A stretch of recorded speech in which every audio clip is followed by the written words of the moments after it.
We went out to this island in archipelago, and this crazy house. It's a risk area. I just felt it with my hand, and okay, it's a tick, so I just took it away. And I remember I was like, damn, Do you know how much time had passed? minutes, 1 minute, 2 minutes. I just remember trying to get up from the floor. I had put some French screws, like big screws, on the floor against the wall, and I remember just laying on the fucking screws and trying to get up and just back on the screws and up again. Oh, And Oh, eventually, I got into the bathroom and I looked myself in the mirror, and I had like a bulge, like from the fall, like a big blue. is your name Karl or Emil? Or both? Emil. Emil. Emil is my, how do you say, my people. That's my name. Karl is just a middle name, but it's in the beginning. Got it. Got it. That's how we do. Yeah. This is awesome. You are our first international guest. Wow. Very exciting. it is exciting. Yeah. Oh my God. I haven't been speaking English for a couple of years, so have to excuse. I'm gonna talk a little bit slowly, and That's yeah. great. Great for podcast editing, by the way. yeah, Yeah. yeah. My name is Emil. I'm from Stockholm, Sweden, and I'm a skateboarder. I'm a climber. I'm a carpenter, and now I'm still all that, but I just can't do it anymore. So I know how that goes. and I am, and I have to say, I'm a toddler father now. My son just turned 1 year, so Congratulations. That's awesome. I'm a little bit tired. It's 9 o'clock in the evening here in Sweden, so Oh, wow. 6 hours before you guys. Yeah, Yeah, that's yeah. right. That's right. How's the weather over there? Cold. It's not snow yet, but it's like it's getting really cold. But the snow hasn't come yet, but it's coming soon. I don't really think how up north Stockholm is. It's I checked it out.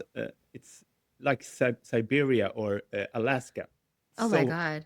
up north. So we have like only a couple of hours sunlight every day in the winter That's time. crazy. But in the summer is a total opposite. We have sun 24 hours almost. So That's a big change. yeah. Yeah, I was in Ireland this year, and I was shocked it didn't get dark till like 10:30 at night. Yeah. In Sweden in the summer it doesn't get dark. Like at all. So at all. Really? Yeah. It's a little bit. It's not night. It's just the sun goes down and it goes up again. Doesn't go all the way down. Yeah. Well, that's in the far north, but it goes down, but it comes up pretty quick. It's just daylight 24 hours a day. And in the winter, it's the total opposite. We have the sun comes up 9 o'clock in the morning and goes down 3 o'clock in the afternoon. Boom. And Wow. it's pitch black. Yeah. Wow. Yeah. Adrian, have you ever been there? I know you're a No, traveler. Yeah. I've never been to Sweden. I would like to. Yeah. Looks nice. beautiful. Yeah, looks beautiful. How about you start telling us what happened, what you wanted to talk today? Oh my God. Well, it started in 2018. Me and my girlfriend, we live in central Stockholm, and we saw this crazy house in the archipelago in Stockholm for sale, and it just looked like a crazy house, and I saw that they had they show it before they sell it, and I saw that this weekend they're gonna show the house, so let's just go and look at it for fun. And we went out to this island in archipelago, and this crazy house. It's can't really explain. It's from the 70s, and it looks like Moonbase Alpha, like a very strange house, but very beautiful. It's like 100 square meters, metric system, 100 square meters, just one big room and a big fireplace in the middle, and really beautiful surroundings. And we was like, shit, we have to buy this because someone's gonna buy it and just destroy it, and so we actually bought the place, Bought and the crazy house. yeah, we bought the crazy house in the archipelago, and the archipelago is it's an area where you can get ticks. It's a risk area where You you can can get get tick. ticks like, Yeah, yeah, like and tick not only bites. that, you can get the TBE, we call it in Sweden. I don't think you have it in in America, but we talk about Lyme disease and we talk about TBE. You guys know Oh, what Lyme disease is, right? Borrelia yeah, Lyme disease. yeah. It's a I live on bacteria. Cape Cod, and there's a It's a lot bact. on Cape It's Cod. yeah, it's a bacteria, and you can cure it with antibiotics, So but similar to Lyme disease. it spreads the same way. But the TBE is tick-borne encephalitis. It's a virus that gives you a brain infection, Mm-hmm.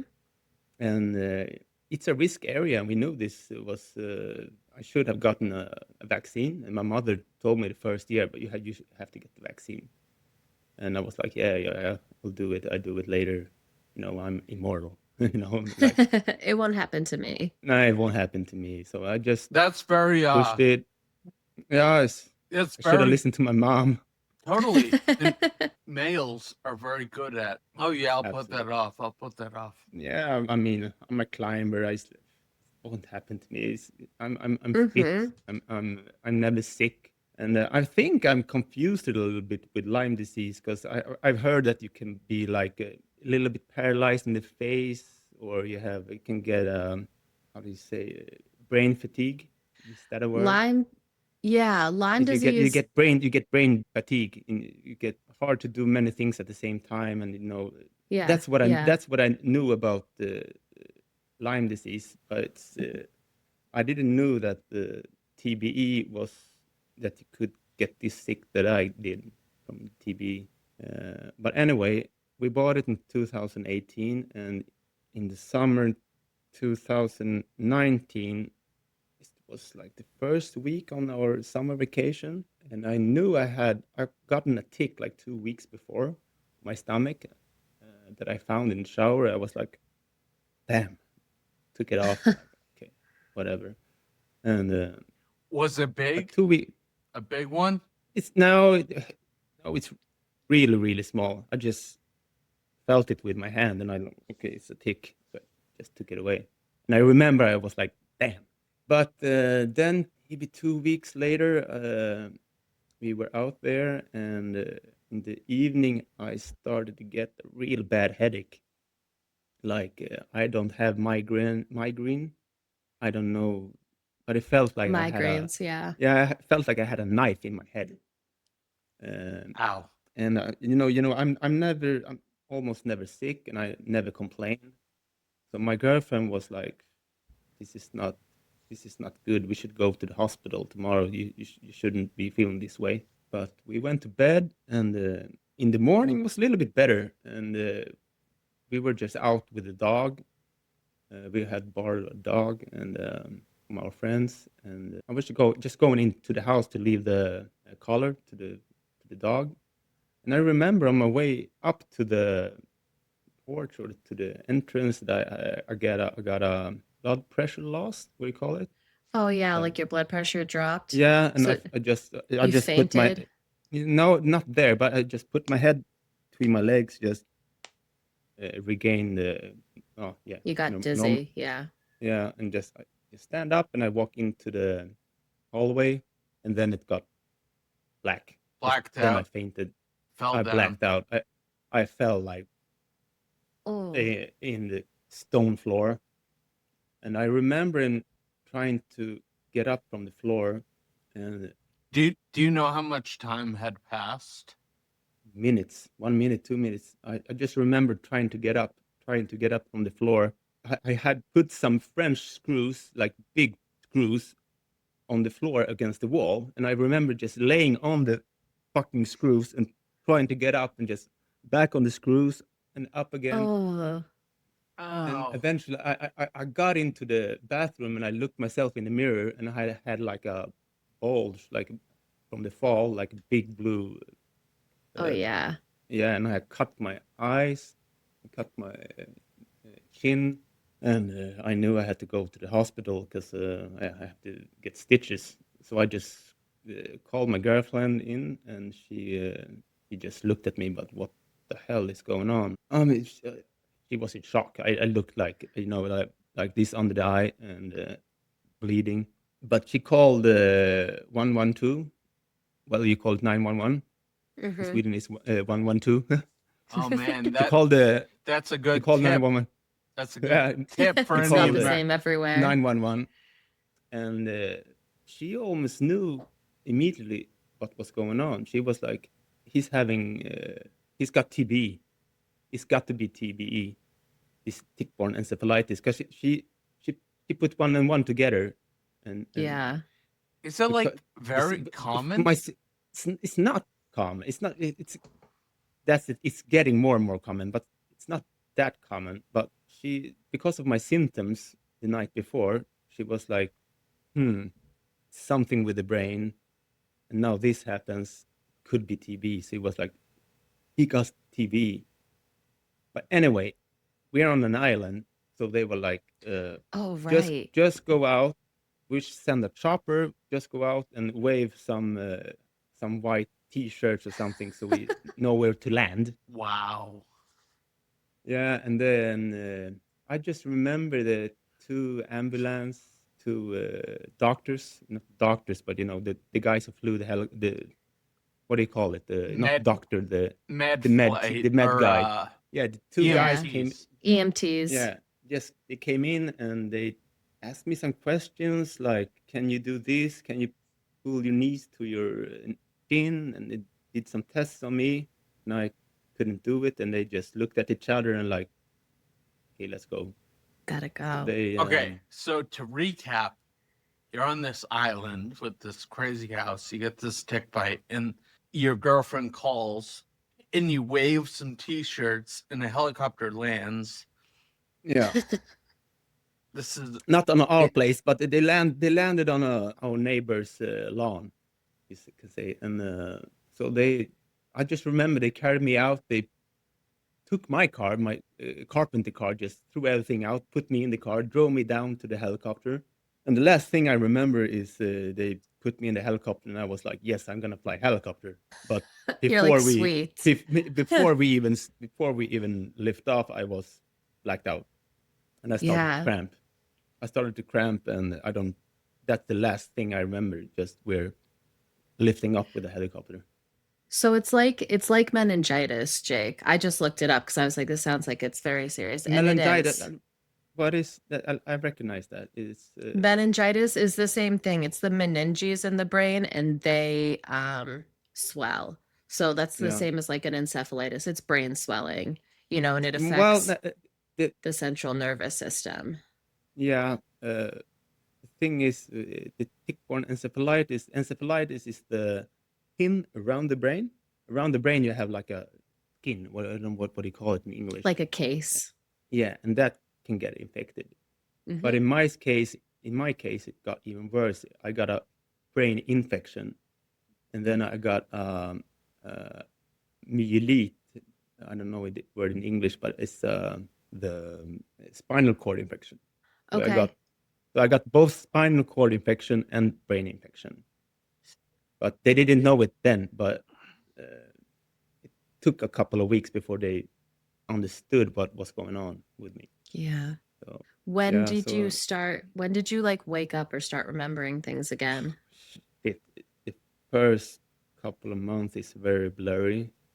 Um, months. most I've been told what happened, and I kind of created my own memories about it because I remember fractions. I remember the people who worked with me and took care of me, and I remember some friends. I remember my family. I remember my friend, but it's very very blurry. But the first week I could walk by myself with a what do you call it, rollator. Old Like people a have. walker? Yeah, so I could go in the toilet by myself. But after 1 week or so, my body just started to shut down, and eventually I couldn't move, and got so worse. It got so well. They put me under anesthesia. What do you call it when they Yeah. put you to sleep? Like a want medically this- induced coma, probably. Yeah, just to let my body rest. So Yeah. they wanted to put me to sleep, and they told my girlfriend that we don't know how long this will last. We maybe will have maybe he will sleep for a week or a month. We don't know. We have to see. But I woke up the day after. I didn't want to sleep. Oh my I God. I broke through the sedation. Sedation. You Yeah, fought I just right. broke through. I didn't want to sleep, so Fighter. yeah. And the thing is, they couldn't see what it was because I had taken the vaccine a couple of weeks before. You have to take 3 shots to get full vaccinated, Okay. and I had so this in 2019 I took 2 shots. I took 1 shot a couple of months before, and I took my second shot just before the summer. So I wasn't fully how do you say vaccinated, but because I had taken the vaccines, I had antibodies, what do you call it, in my blood. Mhm. So they couldn't say if it was like a herpes virus or some other virus. It took a couple of weeks before they could really see like this is TBE. I think they took like 3. They take a test in your spine from the fluid in the spine. A lumbar what- puncture. Yeah, Yeah, those are awful. to see what's going on. It took a couple of weeks for them to see like, okay, it's TB. Well, it's a virus, so you can't really do anything. You just need to lay in a dark room and Supportive sleep. care. Yeah, Yeah, just like but managing symptoms. What was So- going on in your mind during that time? as I said, the first couple of months is I don't remember very much. I just remember I couldn't move. I know it's hard to remember, but in those glimpses of memories, were you angry? Were you wanting to get better? I just was frustrated. I just wanted to go back to the house, and we had so much to do on our summer house. It's like the summer's just starting. We have so much to do. Just make me health, make me healthy again, so I can go back and work on my house. I was just so frustrated because the sun was shining, and I'm just laying there like, fuck is going on? Hmm. And yes, and after a couple of weeks, I couldn't move, and after another week, I couldn't inhale, so they had to put I don't know what they call it in English, but Intubated. You get intubated, yeah. intubated. Yeah. Yeah, Put and the I was tube down. intubated. I was intubated for a week, and then they did the track. What do you call it? The track. They put it in here instead. A trach. Yeah, Yeah, Jake has one. yeah, instead. Yeah, I mean, but that It's, was much better. The one in your mouth, that's the really bad, and then you have to sleep to have that one. Yeah, Yeah, you have to be sedated with that one. yeah. I woke up once with that one, and I was trying to like pull it out. Yeah, Wow. people do that all the time. Like They want to pull out of their mouth. I had like a little bit of movement. Again, I was like pretty paralyzed, but I was like trying to get it out, and choking. Yeah, And then you get I restrained. was pulling my IV and everything, and after a couple of weeks, I didn't want to be there. I was like Oh taking everything out, no. and I had these dreams at night, like I was walking around and I could walk, and then everything was normal, and I woke up and I couldn't move, and I was That's the trying to worst. tell my friends and my family, like, please help me up. I can't walk. I walk around at night. Please help me up. Help me. They were like, Emil, you're sick. You can't walk. You have to. You're really really sick. And I was like, no. I walk around at night. I walk around. Their dreams I know I can do were it. their dreams were vivid. They felt real. Yeah, absolutely. And they put so much stuff in you, and when you're laying there, and so yeah, just it's all just a nightmare. When I think back of it, it's just a distant nightmare. But yeah, I was in the, what do you call it? ICU. Yeah, for a couple of months, and then I got to another place where they are really expert in breathing. What was the hospital called you initially flew to? Karolinska, the big one in Sweden, Stockholm.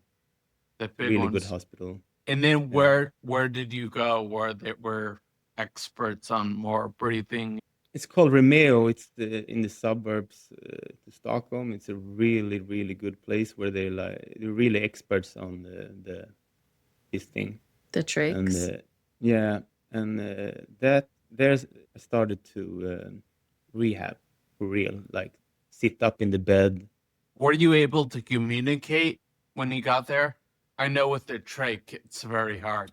Yeah, with when I had this one, what do you call it, trach, when you Trach. have it there. Yeah.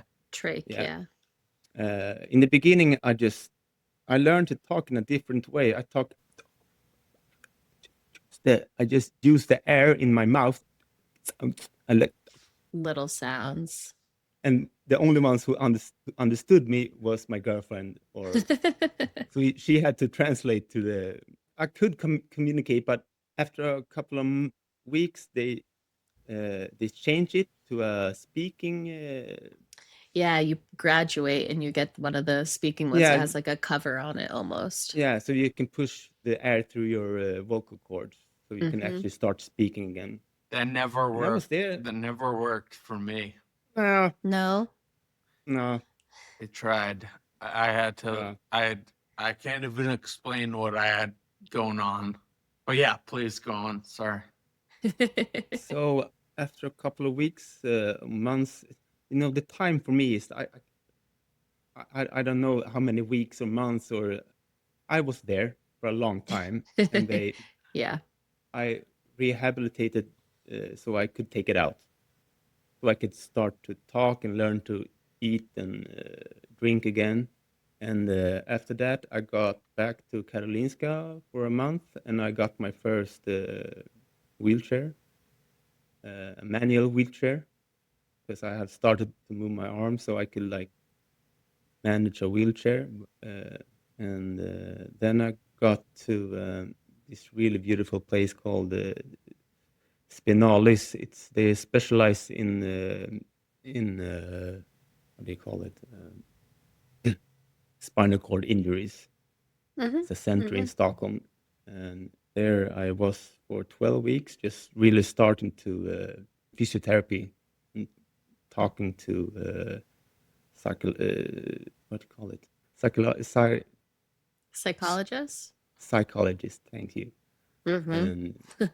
And just had a really like schedule every day, like training, hand training, speak training, and so I was there for I think 12 weeks. I can imagine, Adrian, this is like Sweden's Spalding.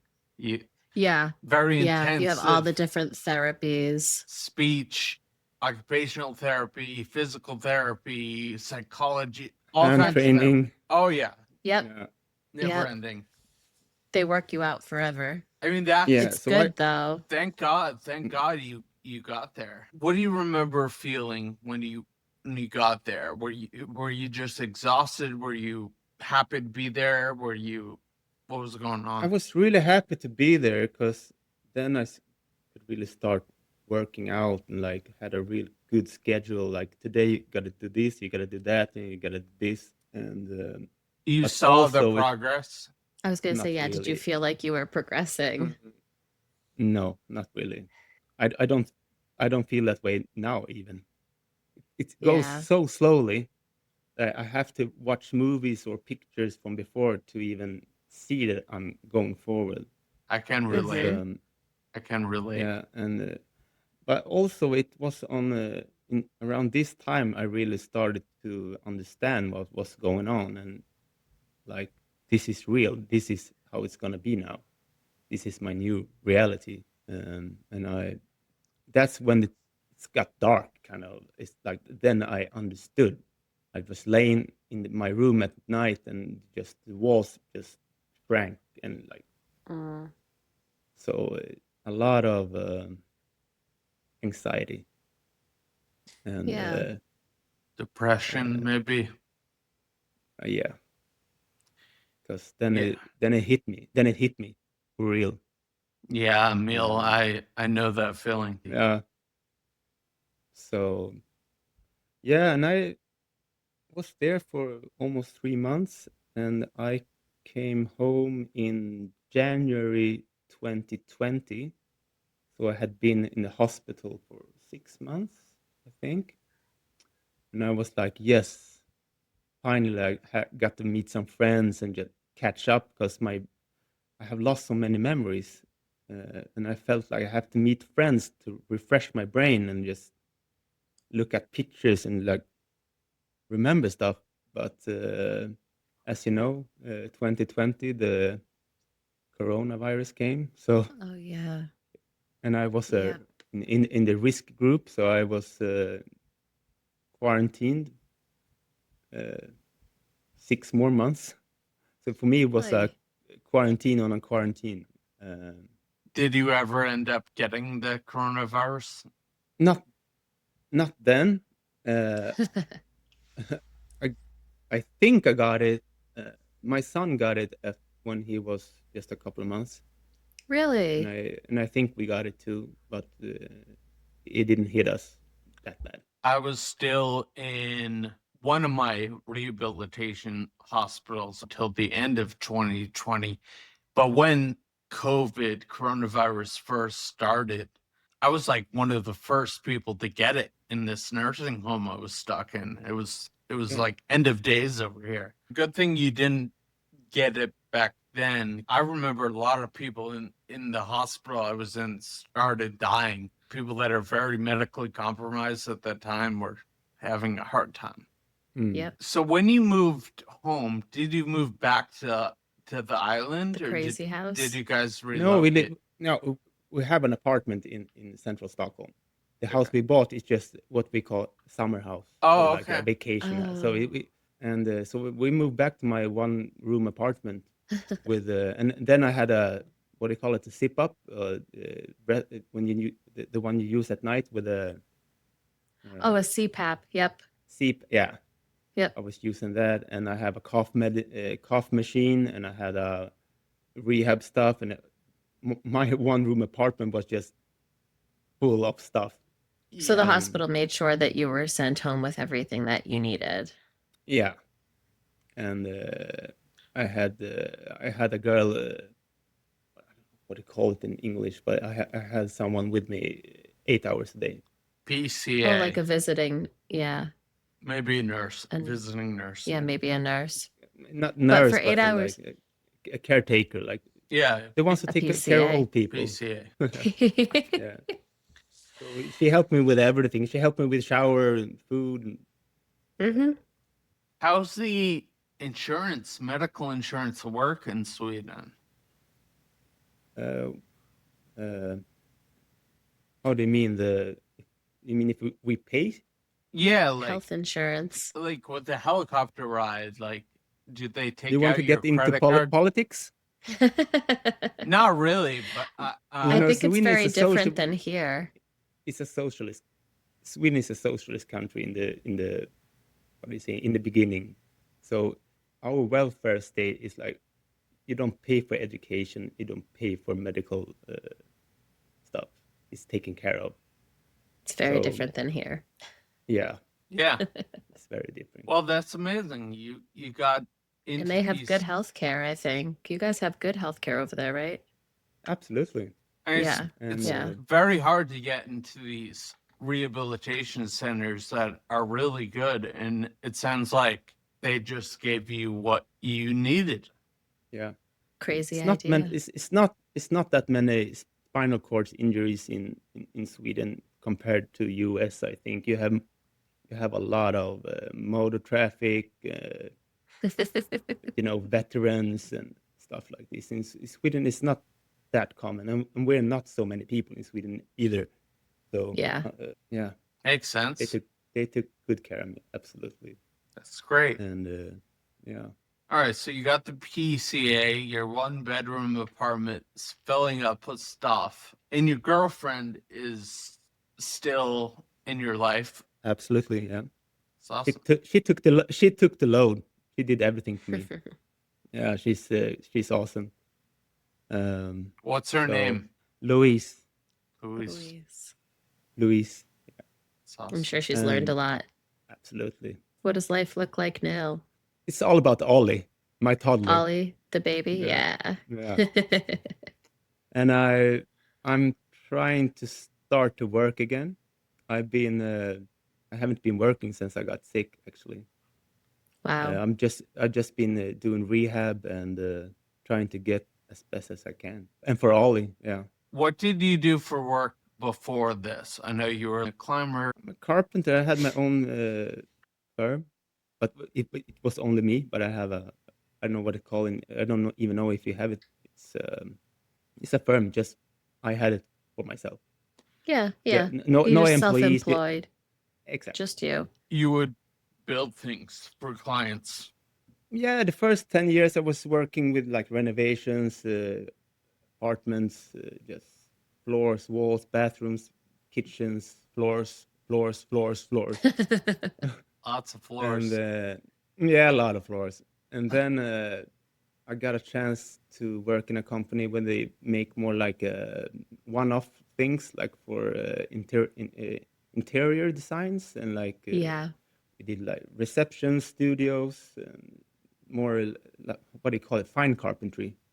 I worked Yeah, in like a Finnish carpentry. yeah, I worked in a studio like a what do you call it when you work in a where you have all the machines and Yeah. Your studio, that's exactly it. yeah, Like your workshop. and yeah, I worked in a workshop and yeah, that I worked with that till I got sick. So I've been a carpenter for yeah over 20 years. I've done my 10,000 hours. So if I could see it, if I could sketch it up, I knew I could build it. Yeah, I've been doing it so long that if I could see it in my head, I could build it. that's So amazing. yeah, it was my life. Carpentry and climbing, it was the two big things in my life. Where Yeah. did you climb? Was it like rock climbing or like hiking, mountain climbing? And rock climbing or like Rock climbing, not mountain climbing, like uh, like the face bouldering of. and yeah, Mm-hmm. face climbing and bouldering, like the technical kind of climbing, not the I want to survive, get on to the top climbing. It's like not Yep. mountain.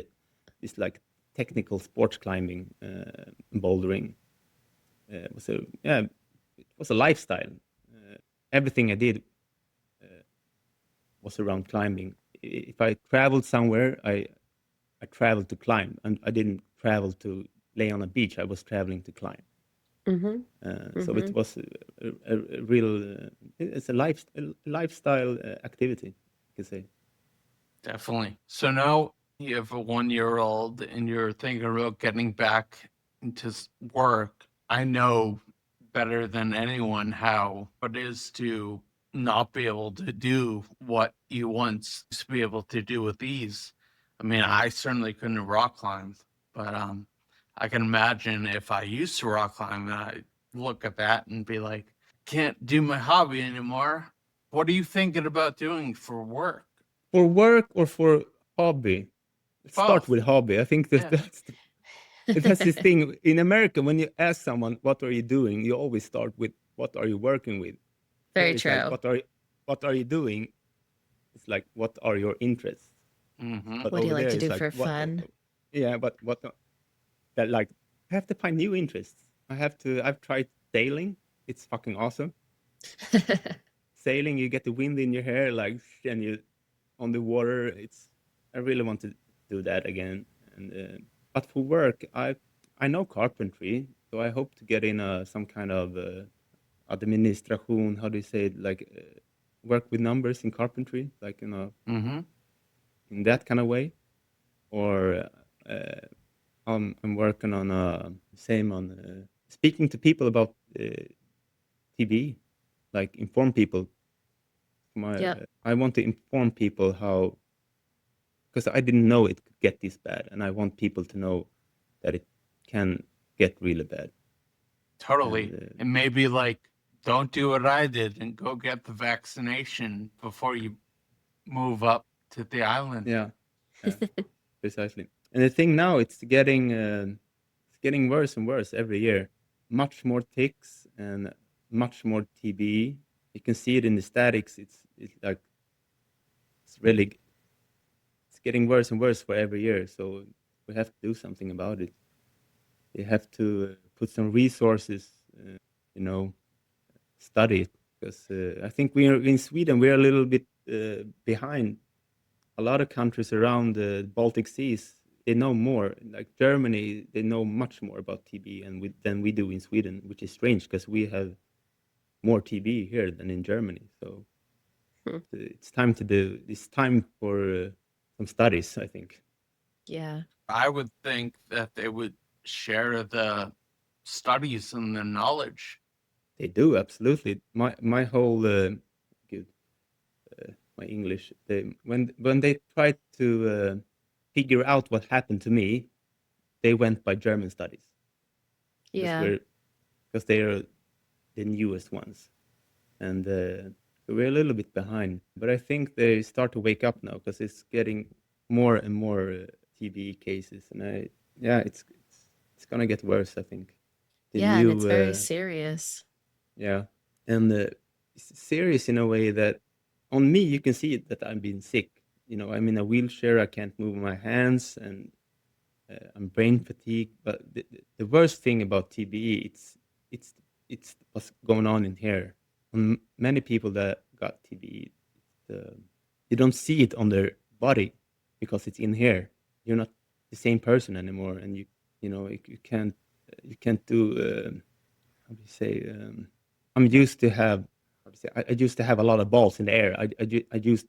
I'm used to doing a lot of stuff at the same time. For example, as a Multitasking. carpet, Yeah. multitasking, and then when Yeah. you got this TV and it's like the Everything wheels don't. slows down. And it's a like a hidden handicap. You know what I'm Yeah. saying? You don't see it, but on me it's obvious. But on most cases, it's not.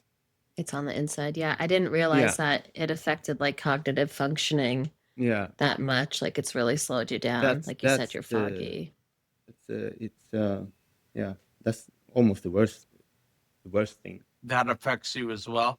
Absolutely. I get tired easy. But the worst thing for me is my hands. I'm so used to using my hands and creating stuff, and now they don't do what I tell them.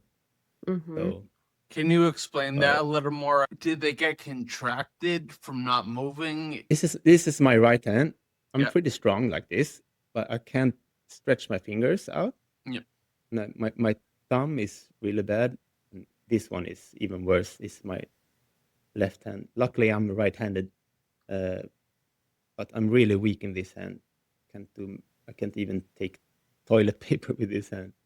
But this hand is good, but it's just I can't stretch my fingers, and my thumb is so I can't draw or paint as I used to, um, which is frustrating. But Do you still do just the physical therapy and everything? I'm really bad at doing the hand physical. It's so frustrating. It's the Mm, most frustrating training. It's the hand training. yeah. But I try to do as much as I can. Just try to draw and try to write. The best training is just cook food, like doing stuff in the kitchen, like doing everyday things. That's the best training for me. Mm-hmm. Mm-hmm. I can relate to all this training How are your hands? How are your frustration. hands? So they used to be awful, right? And Yeah. again, my left is a lot worse. You see this like It's me. crazy pinky here on the left. It's nuts. My left is worse. My right is strong. I used to be kind of ambidextrous, but I used to like throw left. Now I'm 100% right. Wait, so you were both right and left-handed? I was both right and left, but now I'm all right. right. Now I'm all Okay. all right. I couldn't do everything left. I did half left things, half right things. And I Right. can relate to that frustration of training and the repetition. And when I first tried to hold this or a glass, I would knock it over, I'd break it over and over again. I wouldn't want to make a mess.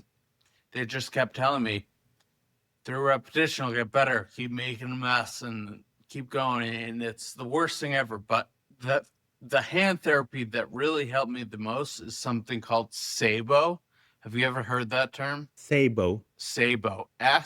Saebo. And Is it an acronym for like a what is it what is it? Like it's a yeah, therapy form. it's a very specific type of neurological occupational therapy for your hands. And they're kind of like splints. You put it on, it goes over your arm, and these like finger caps go over each finger, and they're like spring loaded. So Yeah, okay. Yeah. and then Interesting. you do tasks with a therapist, like grab the special Sabo balls, pick it up, move it over and over. And the way it starts, it's a nightmare.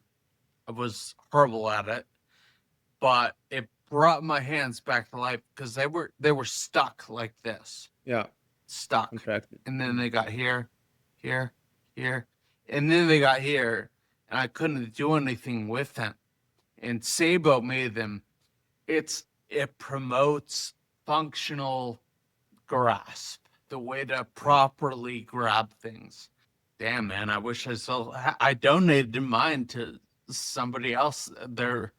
I believe they're very expensive and they're hard to get. Maybe in Sweden they're free though. Maybe not. Yeah. I don't know. But I'll definitely shoot you an email about them. Thanks. The doctors they want to start cutting in me now. Do transplants and move nerves and move tendons and stuff, and I was like, oh, I'm a little bit allergic to that. I don't want to cut. I don't want to cut too much.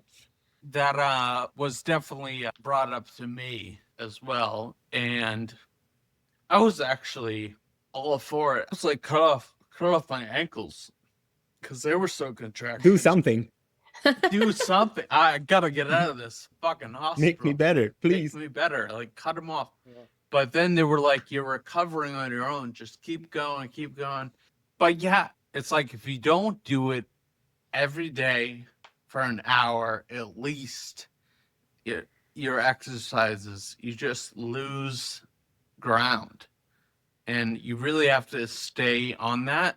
And if you can't, you should consider the tendon release. But yeah, Emil, I'll send you some Sabo's stuff. Thanks. Just so you can see it. And yeah, I mean, I know how hard it is to not see the progress, but I can imagine You've made a lot of progress. Only speaking to you for 50 some odd minutes, you've obviously went from a paralyzed trach place to being able to independently hop on this podcast, right? Yeah, absolutely. Yeah. Mentally, how do you feel? Yeah. At some point, you have to accept how it is. And the only thing I can do is just train and try to get better, not just for me, but for him. So he's absolutely my motivation. And but I want to get out in nature. I think that's something that's the one thing I miss the most.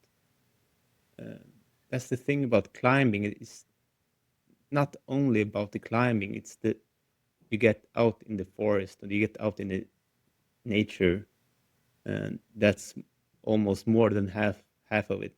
Just come out in nature and like just being out in the woods. And that's one thing I miss very, very much. And yeah, I'm training to get back out in the woods again. Yeah. Are you able to like travel at all right now? Like, How's getting around, kind of? Looks fine. I have a wheelchair and I have like a electronic wheel on my back on my wheelchair uh, that helps me in the slopes because my left arm is so weak that if it's a little bit uphill, it's really hard for me.